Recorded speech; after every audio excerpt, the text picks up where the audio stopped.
Hello, everybody. It is my privilege today. I'm super excited to have Jennifer Polk, PhD. Jen is a career coach and an expert on PhD careers. She launched From PhD to Life, a career coaching and speaking business and blog, I should add, in 2013. She co-founded Beyond the Professoriate in 2014. And currently writes on graduate education and careers for doctoral degree holders. She's also a guest speaker on university campuses and at academic and professional conferences throughout North America and beyond. Her University Affairs blog is a 3-time gold winner from the Canadian Online Publishing Awards, and Jen earned her PhD in history from the University of Toronto. So, Jen, welcome. Yeah, thank you. All true. Sounds fancy, but like no lie detected. Thank you so much, Chris. No, my pleasure. It's really fantastic to have you here and be able to have this conversation. And to those of you who are joining us, I think we're going to get some people joining us as we go. I just threw it up live, so we'll see what happens. It's a bit of an experiment. So I asked you a few months ago to have this conversation, and we had both kind of chatted about what we were going to talk about. And I think it's a little more often when I do these interviews with people who've left academia, it's like kind of a career story. And I think what we're going for today is a little more kind of broad, because obviously both of us are thinking a lot about how to support PhDs as they're leaving academia. So maybe I will just get you to do a little bit of like your own backstory, and I'll ask you some questions about it, but then maybe we can kind of move into some kind of more thematic things. So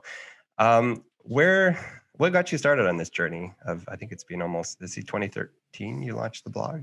Correct, yeah. Seven and years. You could mute people that are in the room and not talking. Yeah. Just FYI. So my career journey begins in 2013. Correct. So I finished I'm going backwards. I finished my PhD in 2012, and it took me a while to get there. And after that, I didn't know what I was going to do. I didn't think that it was going to be academia, because I thought that was what I was supposed to do, but I couldn't actually imagine doing it. So, right, it's not a very ringing endorsement of that career path for me. Yeah. What else? I didn't know. I eventually hired a career coach, and it was not something that, I ever thought I would do, but sort of the opportunity came up and I could afford it, and I did. And that was really life-changing. And it was in the context of working with Hillary, her name Hillary Hutchinson, that I started to think about maybe I wanted to do what she did. I say it like that because I felt very sheepish about it. I was embarrassed, but I eventually I admitted to her, maybe I want to do what you do. And she was really encouraging. So in the course of the next few months, I continued to explore possibilities, and I roll my eyes. I came back to myself, right? Figured out who I was as a person and what I wanted. And I learned about coaching, and eventually I took a coaching class. So I signed up for my first coaching class. This was not part of a longer strategy. It was just that, I know that I could use these skills in life. I don't know whether I want to do this as a job, but in life. And it was in the context of that course that I had my very first client, because part of the course was you should get practice, folks. And I was already at that point. I'd started my website From PhD to Life, which started as a blog almost exactly 8 years ago. And I was on Twitter 8 years ago today, apparently. Thank you, Twitter. And so that's when I started to have my very first clients, and ended up building a business, and then ended up building a second business, and did that full time with a business partner for a few years. And now I've shifted back to full-time self-employment. So I'm only doing my own thing now. And long story short, change is ever present. And I'm scheming now what to do next year. But yes, it's all been around, what do you do after a PhD? Yeah. And that's not all of my clients, but essentially it's you're a PhD or an academic type, and you're doing a big thing on your own, whether that's building a business or finishing a dissertation or changing careers or growing in your academic career. I have clients who are professors. It's a long answer to a short question. No, that's great. And I'm curious to know, have you seen evolution in terms of the needs over the last 7 or 8 years, or has it been pretty consistent? It's interesting because I think, okay, what have I seen shift? Well, there's always been a need. Need is not the same as market for any particular products or services, but there is always a need for them. So just what I mean to say is not everybody wants to pay for stuff that they could use. I do think that there has been a shift over the years, over this last decade, into there are more positions within universities, staff jobs, right, administrative staff jobs, in student services and like in career centers and in faculties of graduate studies and in other places on campus that are that focus more on graduate student professional development, and in some cases PhD specific professional development. So there are more of those jobs within universities than there were before. I think still it's an underserved population from that perspective, but that's been an interesting shift. I think sometimes it would seem like there's more conversation around this, and maybe that's true, but it's possible that that's just coincides with the growth of academic Twitter. So it seems like there's more, but there's just more of academic conversation happening online in public. The conversations around what do you do after a PhD, you know, as people that have looked into this, those were happening in the 60s and the 70s and the 80s, right?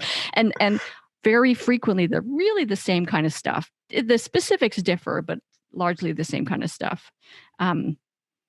Yeah, it's interesting. I came across a report a few months back from the 70s that basically said like, oh God, we're overproducing PhDs. We better stop. And like, we have to do something or we're going to have an employment crisis. And anyways, that's 50 years ago.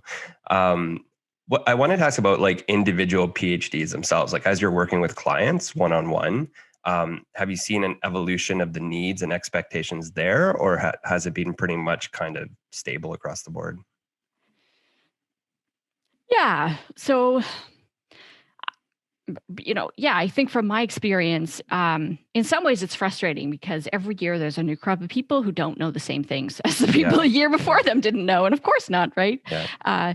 That sounds pessimistic. But yeah, I don't mean to sound pessimistic at all, but there is always room for those conversations, like informational interviews. They're awesome, right? And yes, you should network, and let's reframe networking. And what are your skills, and what does transferable skills mean? And do we like that phrase? Yeah, I don't mean to sound like a jerk, but yes, I think the same kinds of information is always. There's always a new group of students who. Well, I'm sure there are more students who are getting more help than they used to, but there are always lots and lots and lots of more students who aren't so much. And for whatever, I don't mean to blame anyone or anything when I say that. It's just, that's what happens for whatever reason. Yeah. It's just, yeah. Does that make sense? Yeah, that makes total sense. And actually, as a follow-up, I'd ask about like 2020, because it's one of the things that I'm thinking about a lot. Like part of me wonders, but maybe it's just like, I know we both spend a lot of time on Twitter, maybe too much, arguably. For me, not you. I mean, you could be the judge of that, but I spend too much time on Twitter sometimes. I think Twitter can be a bit of an echo chamber, and you tend to meet the kinds of people who are tweeting about the same thing. So people who are angry about academia, people who are maybe optimistic, maybe trying to fix things, or at least thinking about careers outside of academia. But there are people, obviously there are people not on Twitter. There are some out there. But all that to say that I'm curious about the effect that 2020 has had on this conversation, because it seems to me, and it could be my imagination, but I started Rooster Vein about a year and a half, maybe 2 years ago now. And I feel like I've seen a palpable shift even in that time about the actual reality that more PhDs are realizing they're going to be working out of academia and trying to come to terms with how to bridge that gap. Would you agree with that? Maybe you're having a different experience.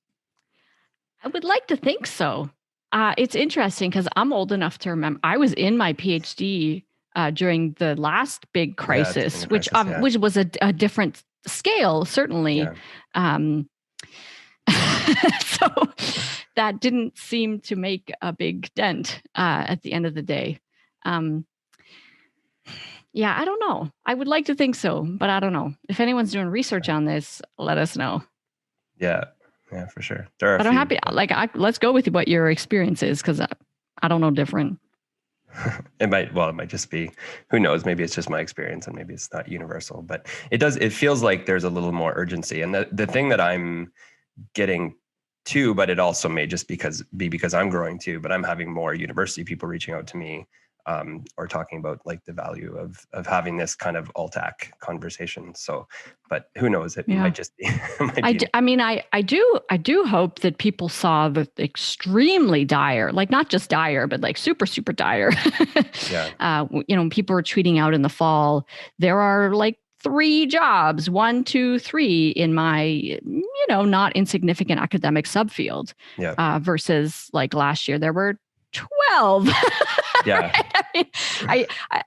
I laugh, but I do think folks who were maybe not paying attention when there were 30 jobs maybe are paying more attention now that there's 3. And it's not like 30 was some big grand number when you have hundreds of graduates every year. But anyways, I'm being cynical. No, it's interesting. I think I tend to feel that way a little bit too, just because like the idea that 2020 is like, it's undeniable that 2020 is uniquely bad. Like, I think that American universities are going to lose like 600 billion or something in revenue this year, but it was bad before too. Like I still remember graduating. When I graduated, it was also not great. Right. So it's the thing I think that is maybe different, and I'm just talking, so I don't know if I'm right. But I think certainly in the U.S., the higher education as a sector of employment, not just academia, but the broader higher education sector, I think that's going to be really hard hit for the next few years. And so there can be this sense of like, oh well, I'll just go and get an alt-ac, alternative academic job. I'll just go get a staff job within a university or college. That's going to be harder to get. And not only because there's a lot of pressure on the sector, certainly in the US financially, but other reasons too. But I suspect it's going to be harder to justify not preparing your students for non-academic work. Yeah, that's been my kind of big frustration around the narrative of this. I think is I've had I've had professors want to talk to me and then say like, I never thought we'd have to have this conversation, and that's now they're having it in 2020, but it's like, why? Like, why didn't you, why didn't you think about this before? And the fact that I think especially that the thing that frustrates me a lot looking from the outside in, and with limited understanding, there are people watching this who have much better understanding of university budgets than I do. But it seems like fairly evident that if you want fields to continue, the better outcomes your graduates have in those fields, the more likelihood of those, that history department or that English department or whatever. If your graduates are doing great things and raving about your program and how well it prepared them, it seems a lot more likely that program is going to continue than, if your 3 people didn't get tenure track jobs and you just give up. And yeah, no, absolutely. And I think it can be pretty telling when they're not celebrating students that are doing work that is kind of unconnected to what they studied. If they don't embrace that work and decide that it does have value, that they are implicitly saying that it does not, and they are undermining exactly what you say. I think they are undermining their place in the world, in the university. Absolutely. What is the point? Yeah, exactly. And I think by the way, if you're just joining us, welcome. I'm here with Jen Polk live, and just a reminder to please mute as you jump in. So we were just talking about kind of the changing discourse, I think, in academia about supporting PhD students as they move out. And I think it's where you and I, Jen, I think I've felt that the conversation that, it's not just us, but a whole bunch of people, but the conversation that we're a part of has been really valuable. And I really wish I had found it earlier. In that there's this whole, even though, some universities are doing great and really optimistic about or helping their graduates prepare for non-academic careers. Some are not having the conversation still, from what I gather. But I think one thing that's really cool is the academic Twitter thing, the increase of resources and a conversation, and just the slow, and I think it's really slow, but like the slow shift in what you can do with a PhD? I don't know. That's not a question, but like, would you agree with that, or maybe I'm just naive? No, I think it will be interesting, and I'm sort of going back to your earlier question, wondering or conversation. I do think folks right now are wrapped up in the academic calendar, and I think it will be clearer to us if we start getting more inquiries in the spring and the summer, because that does happen. That people get very wrapped up, and they attend to their kind of longer term career prospects less. They're just busy. Yeah. So that'll be interesting. I think you know this about me, Chris. I get frustrated, I think in part because you and I do come from a humanities background, and that we all of us PhDs have an awful lot in common, but I think there are meaningful differences between disciplines and types of disciplines. And I say this to people, and I don't mean it in any way as a disparagement of me or my discipline or what I studied, but my dissertation is not a job. It was never going to be a job. It is not relevant to employers in any kind of direct way. Again, I don't mean that to disparage, but it is really incumbent upon me as an individual. Ideally, it is incumbent upon the discipline to do this work as well. Yeah. And therefore, for professors to do this work as well. It's not about justifying, but it's about explaining and showing and describing the ways in which the work that I have done and that they do and that all their students are doing, how it indirectly affects and impacts and how connects with other types of work. I mean, I wish we didn't have to have jobs to live, but we do, right? Almost everyone does. So I think it's what am I trying to say? People roll their eyes and say, "Oh, you're just talking neoliberal capitalist shit here." Yeah. Well, the reality is that we have to, because everybody needs to get a job, and you can't just not talk about this stuff. Am I making sense why I'm ranting? Yeah, no, you're making total sense, and I think it's my frustration. I had somebody say to me in another interview that it's my humanities background showing, and I think it's definitely it's more true of I think social science humanities than it is of STEM medicine, but it's I think across the board though it is true, and I think even in STEM fields I see. It's a myth too from what I can see and from what I've tried to find as much data on it as I can, and it's patently a myth that STEM PhDs are just universally employable and nobody struggles to get there are certain disciplines within STEM that are obviously STEM is a huge cloud, right? There are certain disciplines that do just fine, and if you have a PhD in artificial intelligence or something, you're probably going to do okay. But if you have a PhD in plant biology, you're going to suffer, and so it's funny, it's funny. That there's that disciplinary difference. And I think you and I have talked a lot about we've in the past talked about the disciplinary difference in how we approach thinking through leaving academia too. Because I think one of the interesting things about having a humanities background, just a reminder, everyone coming in, please mute. So I think the thing about having a humanities background is recognizing that it's more than the journey out of academia is a lot more than finding a job. And that's what kind of when I started writing Rooster Vein, I was surprised with my own journey that was the hardest part. It wasn't, I did find a job, I found a job, it paid pretty well, it had a pension.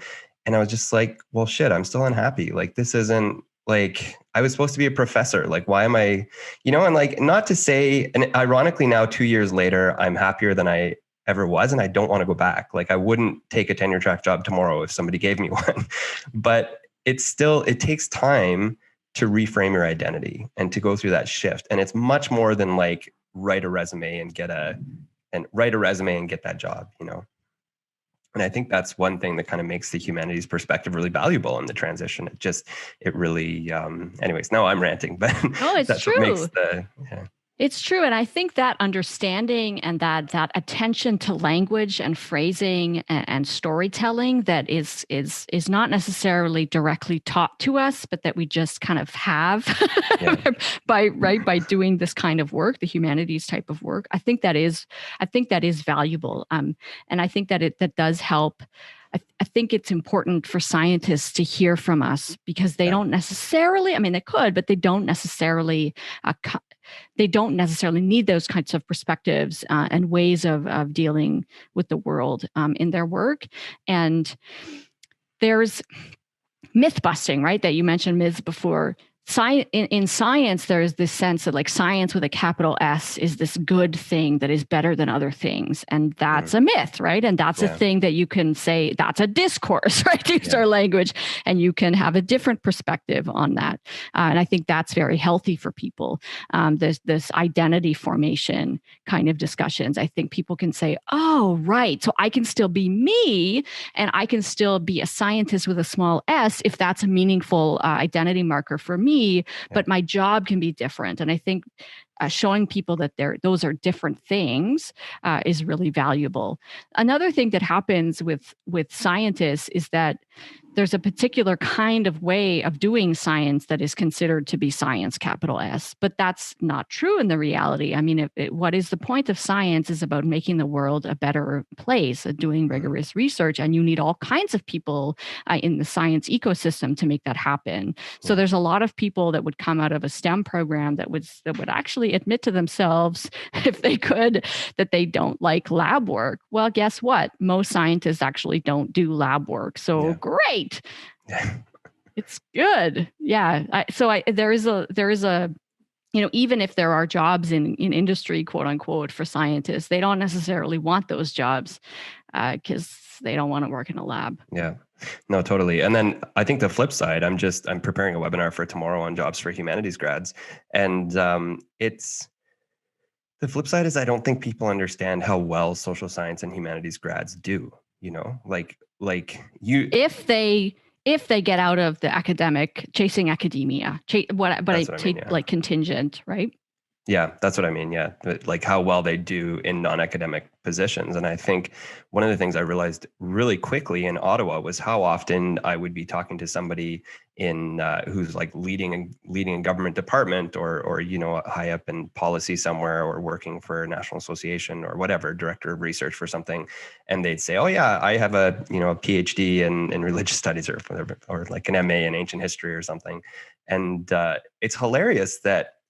I think, and this is the part, like coming back to humanities disciplines in particular, social science departments in particular, like we're not always getting this message that actually these skills are in really, really high demand, but then it's the knowledge, it's kind of the knowledge domain that people don't have, like when you come out, you've already got all these really high demand soft skills, but you just don't have advanced knowledge of refugee policy or something like that. Takes time to build, but there still are great careers no matter what your degree is, right?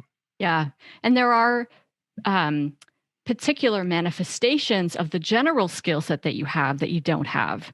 So you have in general a strength in communication, but you don't have particular skills in communication, right. How to write like a policy brief or a memo. A policy brief, right? Or an executive summary, or whatever, a proposal for a multi-million-dollar consulting contract. So you don't have those particular skills, but once you kind of get over the hurdle, you recognize that you do in fact have this foundation that you picked up along the way. And I do say that purposely, that you picked up along the way, because I'm not sure that we're doing a particularly good job of training for that, but maybe training is being picked up along the way. Maybe that's the only kind of training there actually is for this kind of like big foundational skill areas. Yeah, it's interesting, and it's an important question. Like they're the most in-demand skill areas, and I think like I had somebody tell me once who kind of researches this for a living and said like essentially we don't really know how to teach soft skills very well. Like there's no like quick online course to pick up empathy. Like it's not like it's something that just takes time. And I think ironically, if we're still talking humanities, like humanities degrees do give you those kind of skills, but it's it can take, does it take 5 years? I don't know. Maybe it doesn't need to, but yeah, it's interesting. I don't know. It's interesting. Yeah. So I want to ask you, okay, so let's take this in a bit of a different direction. I want to think about basically what, like for a university right now at the edge of a pandemic, who is recognizing that they can't keep doing things the way that they've been doing it. What would you say, kind of based on working with people, like what would you like to see built into programs in the future? What would you like to see? What kinds of support would you like to see added? Or even on a personal note, like what would you have liked to have had? It's funny, in your program that you think would have helped a lot to help your transition out of academia? I think there's lots of different good ideas here, and lots of different good ideas that tackle the challenge in different ways at different levels and for different groups. And so, just to say that I'm gonna let me highlight one possibility, but I think all of the things are potentially good, and each come with their own challenges, as does the thing I'm going to talk about. So one thing I think that would have been really useful, and that I think that would be really useful now for departments and individual faculty members. But I think these are things that can certainly happen at the department level, is to engage your own alumni. Engage your own alumni. And those can be undergrads, but when we're talking about PhDs, you can bring back folks that did master's degrees and PhDs and maybe who are currently enrolled in your PhD programs and have jobs, or who did not finish those degrees and have jobs, and get them actively engaged. And you're going to have to figure out a way of how to engage them in a way that makes sense for them and for you and for your students. So you might have to rethink what is the purpose of the work that you're doing, or at least, kind of add something to that so that it makes sense. Because I want faculty members to be engaged with their own former students and other local folks, in the community, however they would define their community, that have similar backgrounds. I want current students, I want postdocs to be actively in conversation with folks that have shared academic backgrounds. Because I think when you interact with people, like in real life, real life can be online too, but not just reading, but like actual interaction with folks, that it starts to break down these myths that you might have, and these thoughts that you might have that you don't even recognize that you have, that working outside of academia is lesser than, that folks are sellouts if they work in a corporation, that people have left their intellectual endeavors behind, or that they were never true scholars in the first place. But I think when you actually get to be interacting with people, you start to call bullshit, I hope, on those thoughts. And I think that, and of course, from the perspective of giving you a meaningful network. Yeah. And of course, that network can include people that go and do different kinds of academic work as well, right? I mean, I'm not right, but all of your alumni, they're the one, you celebrate them, and don't just do it on your placement page, although please do, and maybe don't call it a placement page, because like you aren't actually placing anybody anywhere. Yeah. Anyways, that's it. Yeah. I could go on, but there's lots of things that can evolve. Your department hosts a LinkedIn group. I don't know if LinkedIn groups are a thing. Your department has a blog, and the blog has a broad mandate, right? Where you invite guest posts, yes, from professors. And yes, you celebrate the book prize that your professor got, but that you also give alumni news. Yeah. All of your alumni, your newsletter, your physical newsletter, you do this too. You have events, you have breakfast networking events on Zoom, you have evening party, whatever, right? I mean, and everybody's invited. It's part of a community building. And I think your discipline changes along the way. Yeah. Good. If we think that there's value in those disciplines, yes, let's change them a little bit. Not to reject what we already doing that we think is good, but to add more vitality to them. Yeah, no, that's fantastic. That's a really good, I really like that strategy, because it kind of hits at a bunch of different things, like including the networking thing, kind of career shadowing, informational interviews, all kind of gets covered in that kind of alumni relation strategy. And people have to come, so you got to really sell it, right? You got to. This is a marketing strategy for the organizers. But if they come, it'll be fun, and there'll be free food, right? So they'll come. Presumably, yeah. No, it's neat. I mean, I was reading a piece last week or the week before about kind of how we need to think alumni relations too, that it's not just like asking for a check, like actually build relationships that can be two-way relationships. And I mean, I heard this in the context of this article was saying like, let alumni have access to, courses, maybe a little bit easier, let them know what's coming up. I don't know, just like different things. But this is the one thing that you can see a really clear benefit. And I think too, it's a really interesting idea from the standpoint of having professors watch the career transformation that happens over a journey. Because if I'm graduating from X department, and my supervisor may or may not even know where I get hired, and I've realized that a lot of times the last time people will see their supervisor is at their defense or something. They'll have a couple letters of recommendation if they're still going for academic jobs, or maybe even a non-academic job, but that relationship drops off. And I think, I mean, supervisors are busy. I mean, from both sides of the equation, there are reasons why it drops off. But if a supervisor could see like, okay, year 1 and 2, they worked at this really entry level, communications job. Year 3, they're a director of communications for somebody. Year 4, they're, and you kind of watch that transition.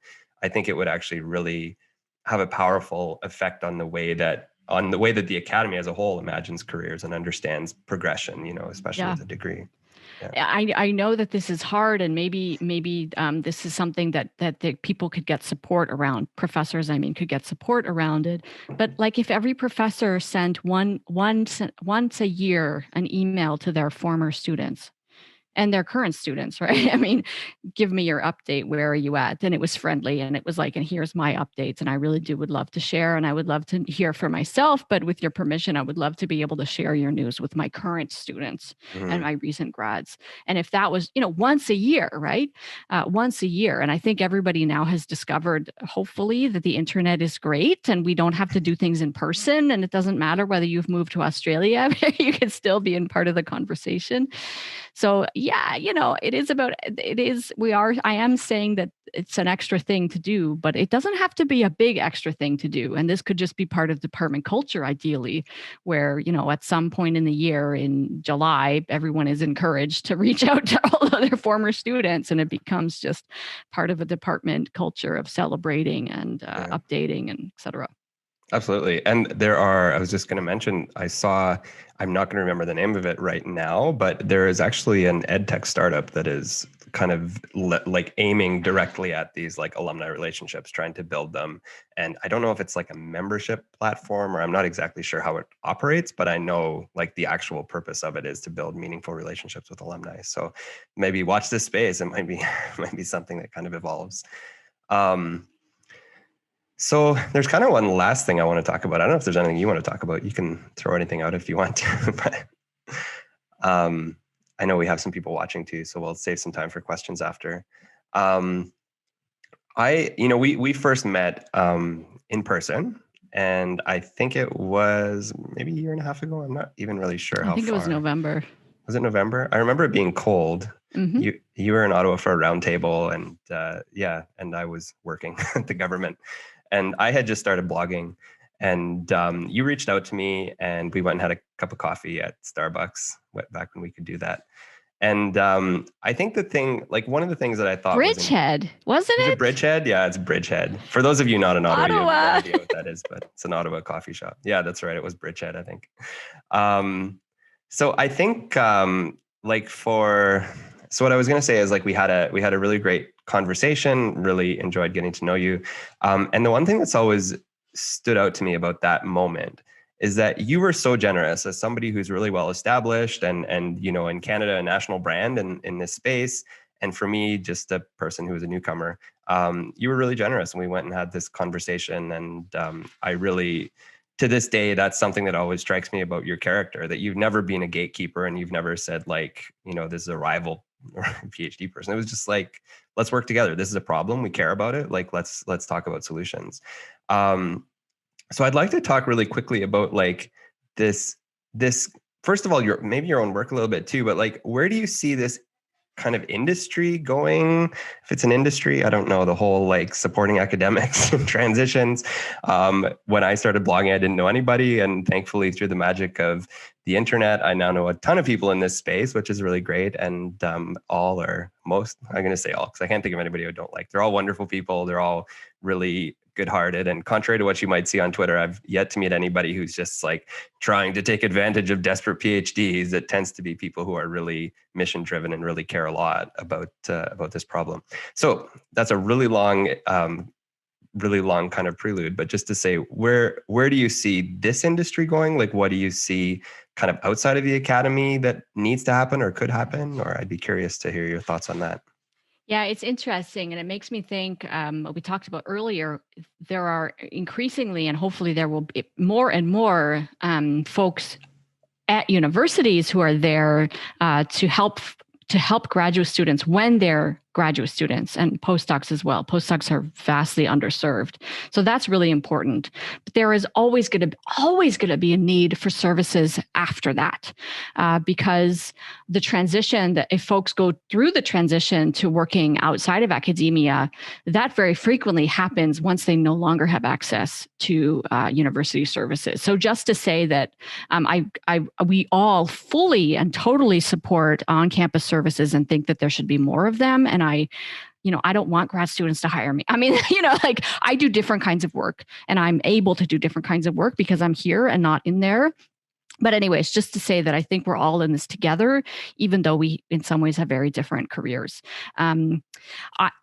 I'm with you. Like, I think that there are lots and lots of different kinds of things, and there are lots of different angles and twists on different types of work, and that there's so much that we could contribute to each other.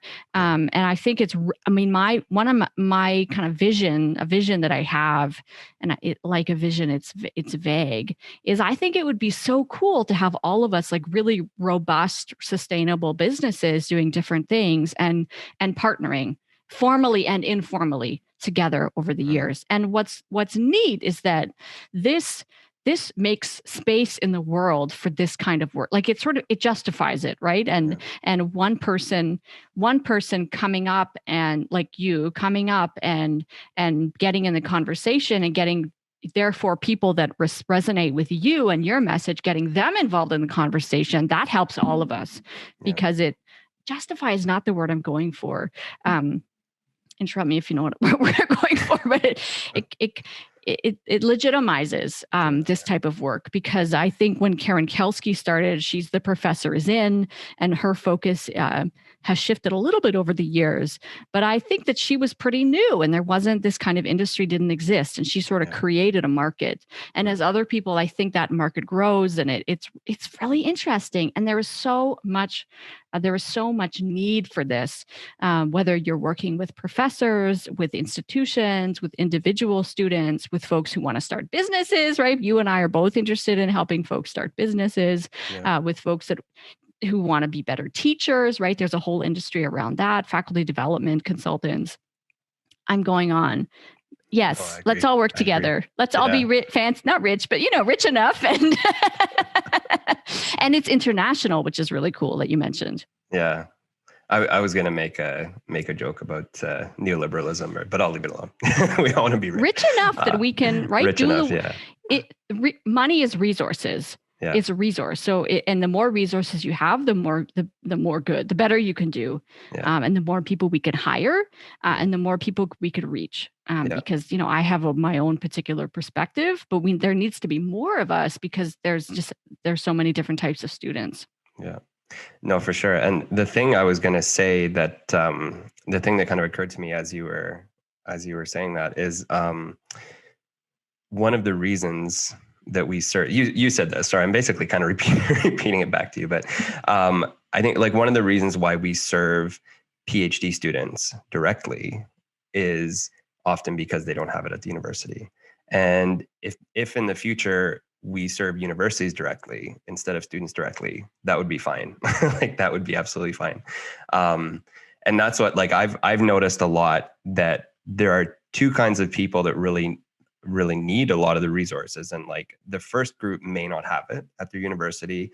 I get a lot of people whose universities are hostile, or whose, they're maybe it's just their supervisor, but for whatever reason, they don't feel supported in their decision to go into a non-academic career.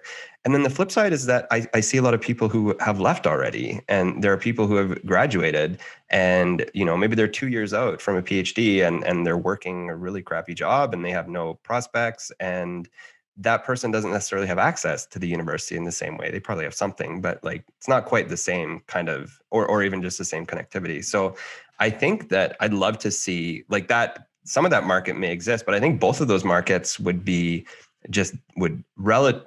shrink a lot if you bolstered what the university is offering and moved it all within the context of a degree. I think that would just change it in a really good way. And there's plenty of professors, right? I've talked to lots and lots of professors, tenured professors whose positions were eliminated, right? 2020, professors who have tenure and like their jobs, but are just up for a different kind of challenge, or don't want to live where they live, right? For lots of different reasons. So there's a much, it's not only like loser, recent grads, in quotation marks here for anyone just listening, right? I roll my eyes. Like it's not just for the, quote unquote losers who couldn't get academic jobs. It's for the successful people who want to change at any stage of an academic or academic type of career.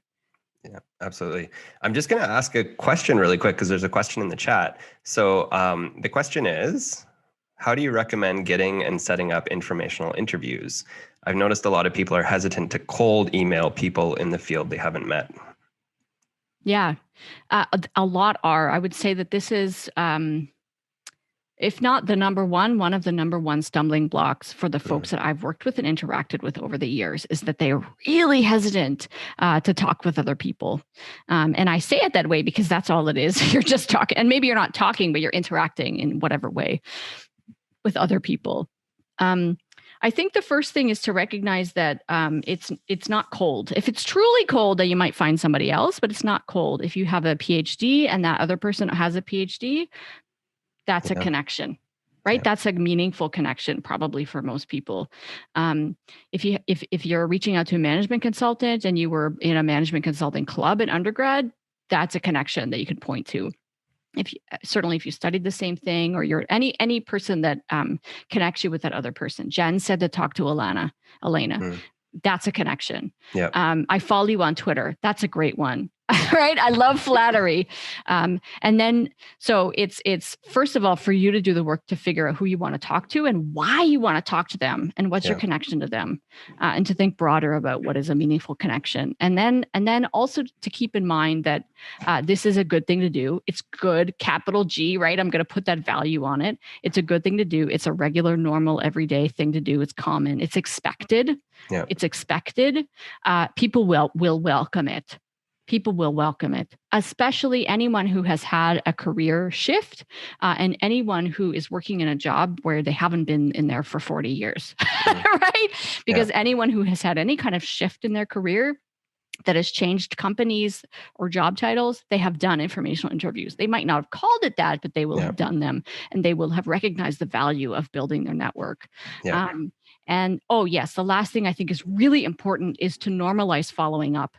Yeah. You are probably going to have to follow up, and it's not because somebody is ignoring you. It's not personal. People are busy. Yeah. Email is a mess. I have 300 connection requests waiting for me on LinkedIn, and I'm going to declare bankruptcy. It's not personal. I don't hate you. I just can't. I'm busy, and I got Netflix to watch. Right? And my email is a mess, and that is my own failing, and it's not because I don't like you. I have trouble getting inbox zero too. Somebody said it was a thing, and I've never even heard of it. Inbox zero, you're supposed to empty it out. Like, I don't even know what you're talking about. Anyways, I was going to mention a couple other things. One is the PhD networking group on LinkedIn, run by Parag, who is really cool. And if you can't look at a group of 6,000 people, and all of whom are there because they're willing to talk to people, by the way, like, there's I'm not going to say there's something wrong with you, but like, I don't want to hear the pessimism, right? Like, pessimism is allowed, and feeling sorry for yourself is completely allowed, but don't let that determine your actions. Yeah. Yeah, absolutely.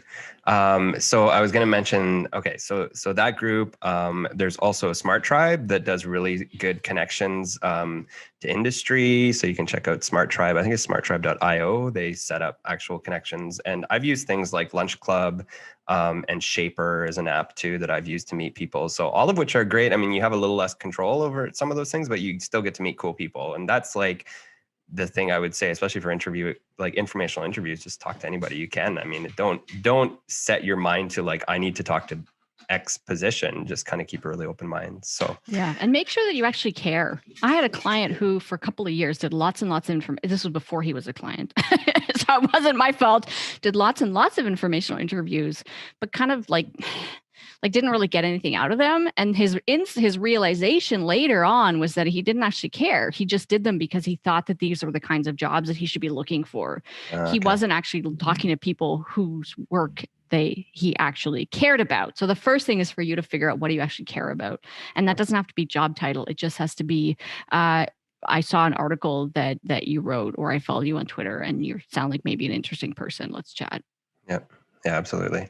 Okay, so one final thing I want to ask you, and then we'll be wrap up, but we'll save a little bit of room for questions at the end after I sign off. Okay. So if somebody wants to work with you, I know you do coaching, as I mentioned in the introduction. Could you just tell maybe just a little bit about like kind of how that works, the type of work and support that you offer, and kind of what people could expect if they came to get some coaching from you? Some of my favorite clients are the folks that are like, I don't know. I really don't know. I don't know what I want. I'm struggling. I'm not doing it. I feel lost. Some of my favorite clients are those. That doesn't describe all of them. My clients are also people that are trying to do a big thing. A career change is a big thing, and it's largely up to them to do. Right. So, okay, great. Coaching is great. Coaching is all about action. That's the work that I do. The whole point is for us to figure out together what you're going to do. And then really the point is for you to do it. And if you don't, then that's because I suck. Right? I mean, life happens. If anyone's curious, just go to my website, from PhD2life.com. Those are all spelled out in words, all in a row, from PhD2life.com. You can check them out. Hopefully I will have more and different ways of working with me in future, but we'll see. Scheming is ongoing.